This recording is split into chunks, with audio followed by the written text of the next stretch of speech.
சமுதாய சொந்தங்களுக்கு வணக்கம். இன்றைக்கி நம்ம இந்த வீடியோ காலில் எதை பற்றி பார்க்க போகிறோன்னா, தமிழகத்தில் உள்ள தலைவர்கள் எல்லாத்துக்குமே தமிழக முதல்வர் திரு மு.க.ஸ்டாலின் அவர்கள் காணொலி மூலியமாக அவங்களுடைய சிலையை திறந்து வைக்கிறாங்க.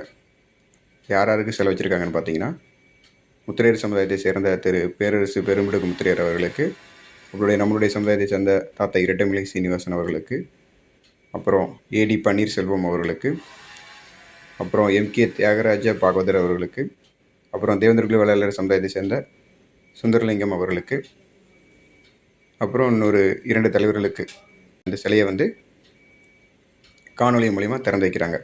அதற்கு தமிழக அரசு ஒரு செய்தித்தாள் வெளியிட்டிருக்கிறாங்க. அந்த செய்தித்தாளில் பார்த்தீங்கன்னா, தமிழக அரசு நம்ம சமுதாயத்தின் இதில் எவ்வளோ வன்மமாக இருக்குன்னு நீங்கள் பார்க்கலாம். முத்திரையர் சமுதாயத்தை சேர்ந்த மன்னருக்கு பேரரசர் பெரும்பிடுகு முத்திரையர்னு அடையாளப்படுத்தியிருக்கு. அதே மாதிரி மற்ற சமுதாய தலைவர்கள் எல்லாத்தையுமே உங்களுடைய அடையாளத்தோடு அடையாளப்படுத்துகிறாங்க. அவங்கள அடையாளப்படுத்துகிறாங்க. உதாரணத்தை எடுத்துக்கிட்டிங்கன்னா, சுதந்திர போராட்ட தியாகி கு.மு. அண்ணல் தாங்கோ, தமிழறிஞர் டாக்டர் மு. வரதராசனார், வீரன் சுந்தரலிங்கம் அப்படின்னு அடையாளப்படுத்துகிறாங்க. ஒவ்வொருத்தரையுமே மரியாதையோடையே அடையாளப்படுத்துகிறாங்க. ஆனால் நம்மளுடைய தாத்தாவை பார்த்தீங்கன்னா வெறும் இரட்டைமலை சீனிவாசன் அப்படின்னு மட்டும்தான் அடையாளப்படுத்துகிறாங்க. எனக்கு என்னென்னு புரியல. ஏன் தொடர்ந்து பறையர் சமுதாயத்தை மட்டும் நீங்கள் புறக்கணிச்சுக்கிட்டே இருக்கிறீங்க?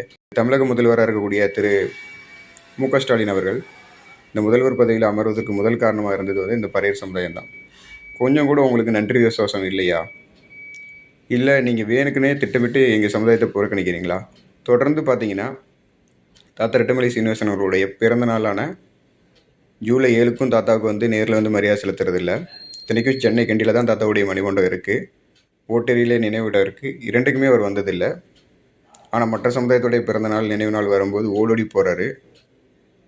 தொடர்ந்து தமிழக அரசு சரி எங்களுடைய சாம்பூர் சமுதாயத்தை புறக்கணிச்சிக்கிட்டே இருக்குது. இது எங்களுடைய வலைவலி சார்பாக வன்மையாக கண்டிக்கிறோம். தொடர்ந்து நீங்கள் இப்படி புறக்கணிச்சிக்கிட்டே இருந்தீங்கன்னா, இனிவரும் தேர்தலில் எங்களுடைய சாம்பூர் சமுதாயம் உங்களுக்கு தக்க பாடம் புகட்டும் என்பதை எச்சரிக்கையுடன் பதிவிடுகிறோம். இனியாவது தமிழக அரசும் சரி, தமிழக முதல்வர் திரு மு.க.ஸ்டாலினும் சரி எங்களுடைய சாம்பூர் சமுதாயத்தை புறக்கணிப்பதை நிறுத்த வேண்டும்.